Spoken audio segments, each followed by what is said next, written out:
오늘부터는 다시 신명기로 돌아가서 18장부터 살피게 됩니다.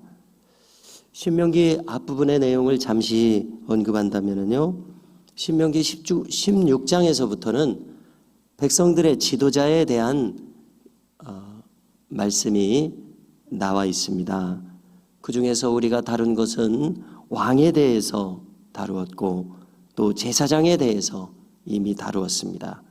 그리고 오늘 본문부터는 선지자에 대한 것입니다. 백성들의 지도자는 이렇게 왕과 제사장과 선지자입니다. 그래서 이 지도적인 역할을 우리 예수님께서 그대로 행하신 것을 알 수 있습니다. 왕으로서, 대제사장으로서, 또 선지자로서 이 삼중 직임을 가지고 계심을 알 수 있습니다. 오늘 본문은 선지자에 대한 것입니다. 선지자는 대언자입니다. 말씀을 대신 전하는 자입니다. 말씀을 맡은 자입니다. 그래서 이 선지자를 예언자라고도 하는데 어떤 성경학자들은 이 예언자의 이 예자를 미래를 가리키는 예자만을 사용할 것이 아니라 우리가 한자 문화권이지 않습니까? 맡길 예자를 써서 예언자 이렇게 부르자 이렇게 제안하는 분도 있습니다. 말씀을 맡기움 받은 대언자 그 의미로 충분히 사용할 수 있다고 생각합니다. 15절을 보시게 되면은요, 내 하나님 여호와께서 너희 가운데 내 형제 중에서 너를 위하여 나와 같은 선지자 하나를 일으키시리니 너희는 그의 말을 들을지어다 라고 말씀해 주고 있습니다. 이 말씀은 이중 예언이기도 합니다. 여기서 너는 모세를 가리킵니다. 모세 이후를 계승하는 모든 선지자들은 모세와 같은 역할의 선지자로서 세워지는 겁니다. 엘리야, 예레미야, 엘리사, 이사야 모든 선지자들 말입니다. 그래서 너와 같은 선지자라고 했습니다. 그러나 동시에 이것은 메시아를 가리키기도 합니다. 그래서 이 말씀이 메시아 예언으로서 사용되고 인용되기도 합니다. 그래서 우리가 또 잘 아시는 성경 본문인 사도행전 7장을 다시 살피게 된다면요, 이 사도행전 7장은 스데반의 설교입니다. 스데반의 설교는 구약 처음부터 긴 내용을 그가 요약해서 나열하는 것을 우리가 읽게 되는데요, 그 중에 바로 이 구절이 등장합니다. 즉 모세에게 너와 같은 선지자 하나를 일으키시리니, 이 대목을 인용하고 있는데요, 바로 이 대목을 인용하면서 예수님을 염두에 두는 것 같습니다. 이 말씀이 주어진 것은 과거로 거슬러 가서 호렙산에서, 즉 시내산에서였습니다. 그래서 우리가 앞의 내용을 살핀다면은 출애굽기 20장과 신명기 5장에는 십계명을 주시는 그 정황과 십계명이 나오고 있습니다. 이 십계명을 주시는 정황 속에서 시내산에서 하나님께서는 모세와 더불어서 이스라엘의 장로들을 대동하고서 시내산에 오르도록 하셨습니다. 거기서 하나님께서는 보이도록 들리도록 임하셨습니다.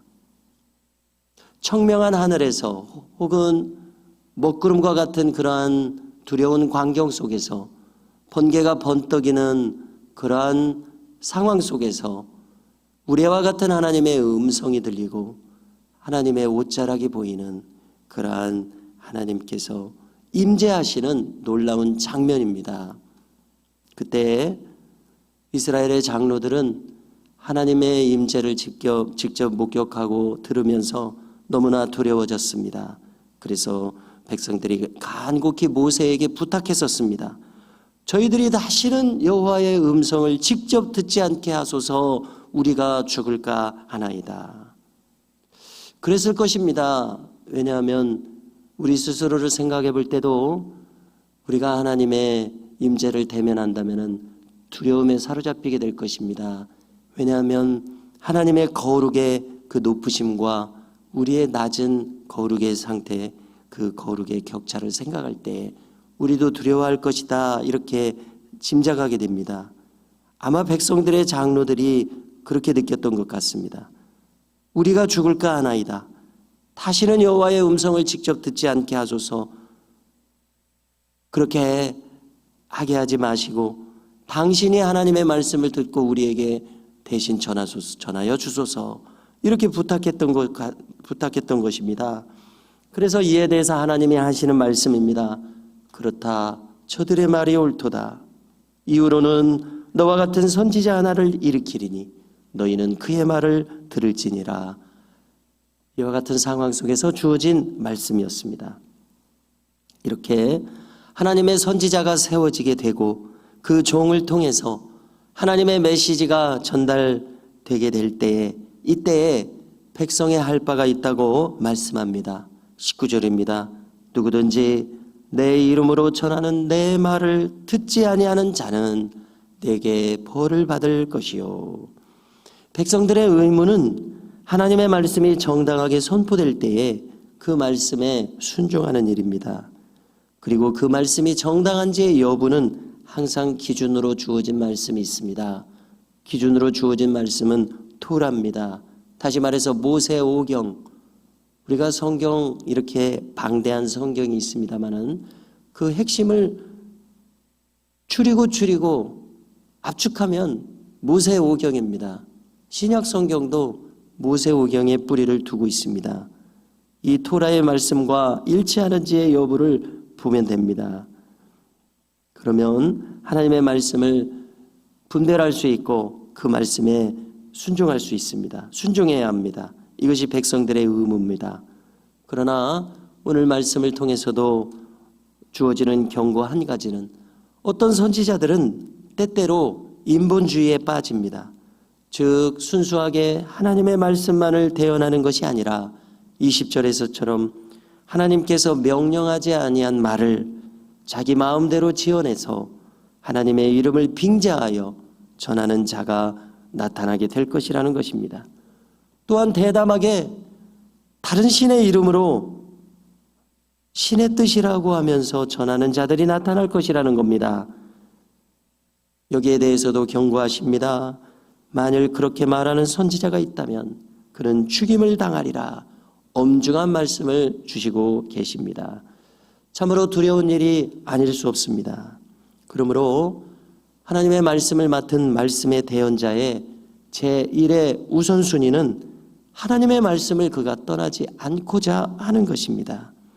이것은 오직 하나님을 두려워하는 선지자만이 이렇게 할 수 있습니다.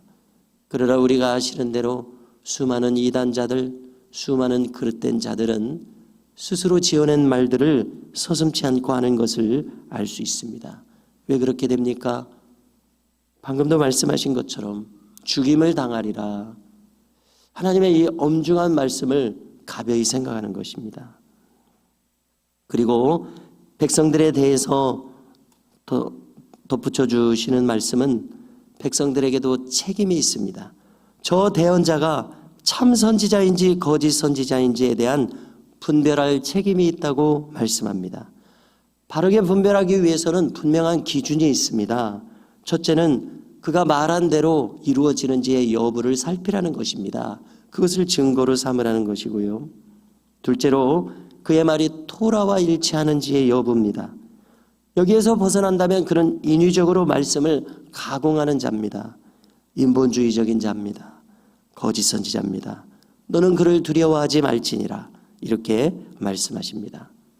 이처럼 이스라엘 백성들을 이끌 선지자에 대한 규례를 말씀해 주신 본문이었습니다. 성도 여러분, 우리의 강단에서도 선포되는 말씀이 순수한 하나님의 말씀이 될 수 있도록 하는 데에는 첫째로 전하는 자에게 책임이 있습니다. 둘째로 듣는 회중에게도 책임이 있습니다. 그것은 바르게 분별하는 책임입니다. 또 정당하게 선포된 말씀에 대해서 순종하는 책임입니다. 또 무엇보다도 전하는 자는 하나님을 경외하는 마음으로 두렵게 말씀을 전해야 마땅할 것입니다. 우리 모두가 우리에게 부여해 주신 이 귀한 성전에서 순전한 말씀이 선포되고 나누어지는 강단이 될 수 있도록 다 같이 기도해 주실 수 있기를 주님의 이름으로 축복합니다.